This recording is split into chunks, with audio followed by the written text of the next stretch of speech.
I'm James Barfield with your Urban Connection. And remember, this is the channel that is often imitated but is never duplicated.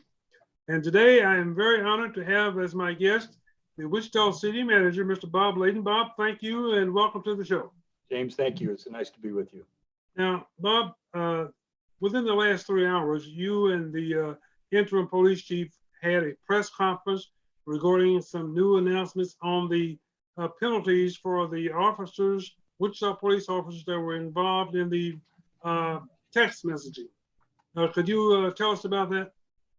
Yes, Chief Moore spent a significant amount of time reviewing the various text streams that were discussed or discovered last year, and has drawn conclusions regarding disciplinary action for several of the officers that were involved in in those text messages.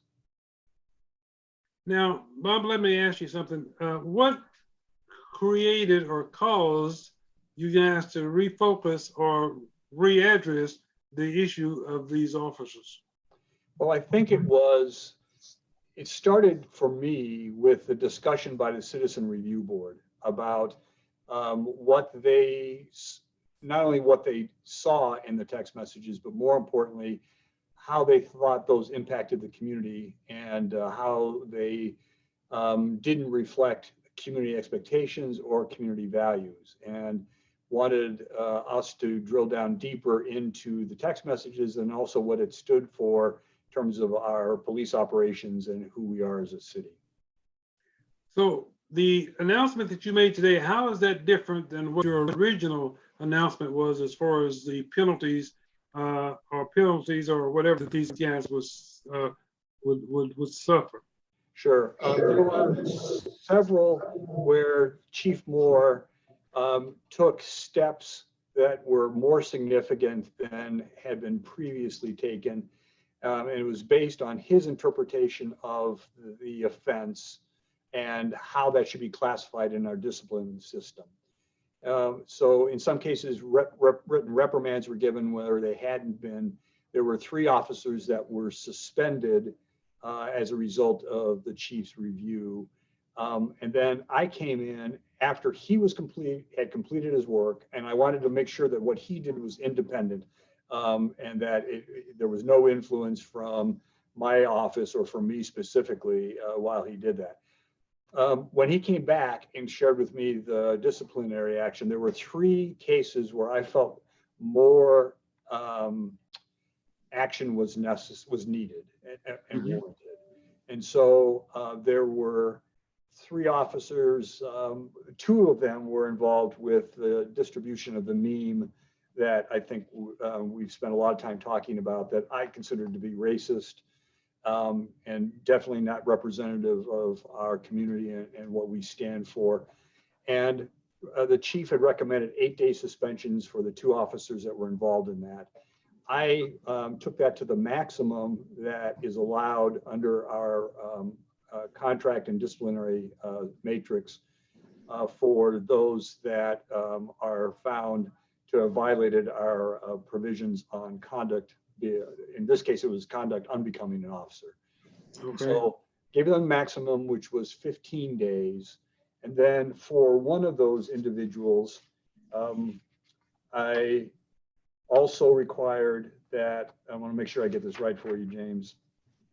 The person who originated the meme, that officer is also prohibited from being in any special assignments until he's completed a cultural assessment, training, and coaching program that we are developing in conjunction with the local NAACP and the Wichita Ministerial League. And we have identified tentatively an individual who will do that, but we don't have that person under contract, so I can't go into a lot of detail until I do get the contract. But that person is skilled as a community psychologist and as a leadership coach.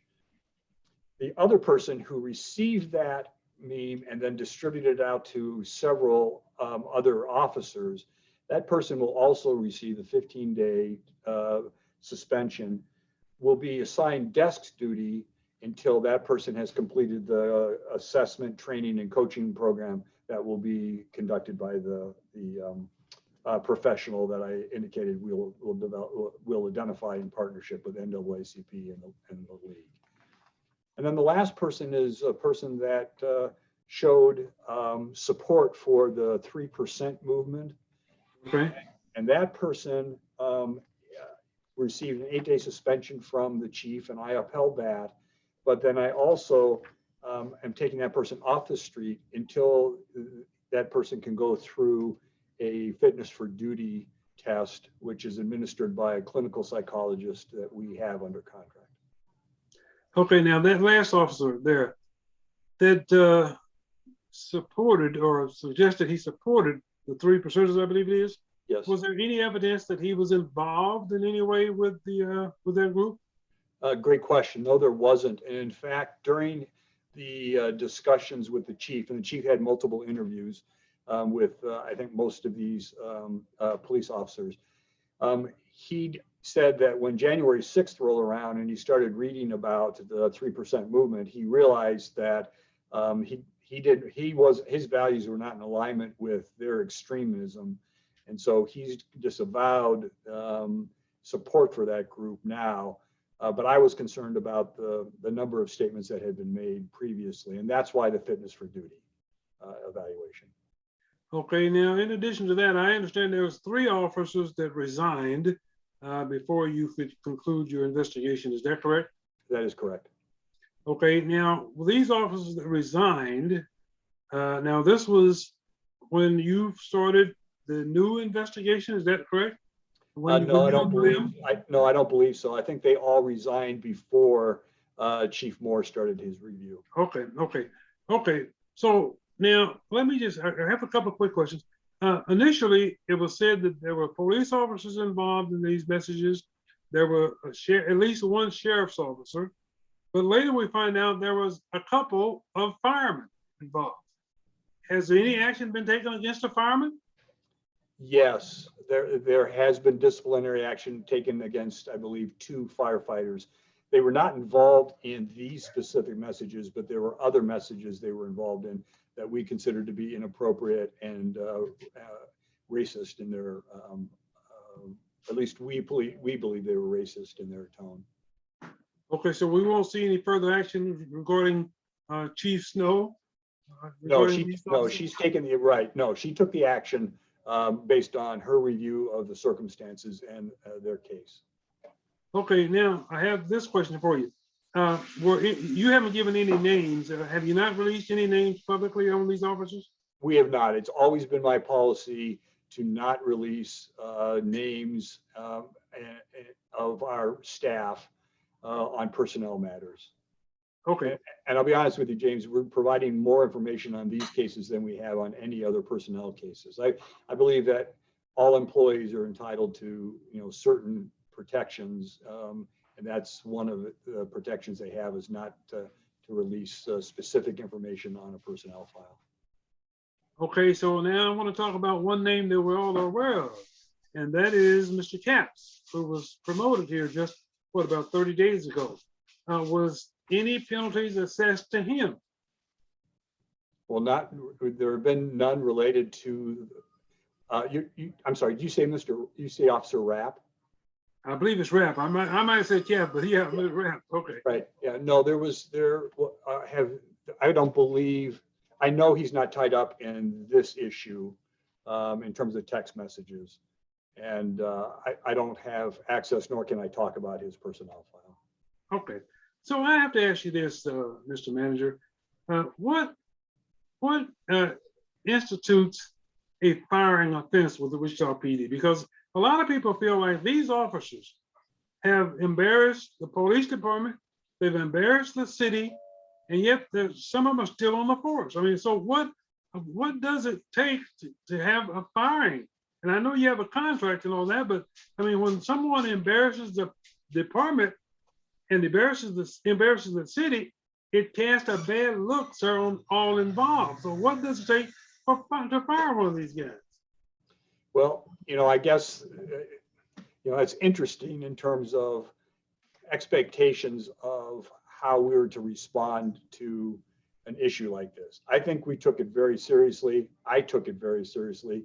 I don't know that I have ever overruled disciplinary action for a department director in the past, but I felt that because of the community's perception, what was going on shortly after the murder of George Floyd, that we had to take action that was appropriate. However, the officers that are involved that I'm aware of had no other violations. This is the first time that they've been involved. There doesn't seem to be a pattern of behavior where I can say there have been multiple offenses and they deserve to be terminated. Every employee has rights, and that includes if someone makes a mistake. If there isn't a pattern, then we have to look at what can be done to address the unacceptable behavior.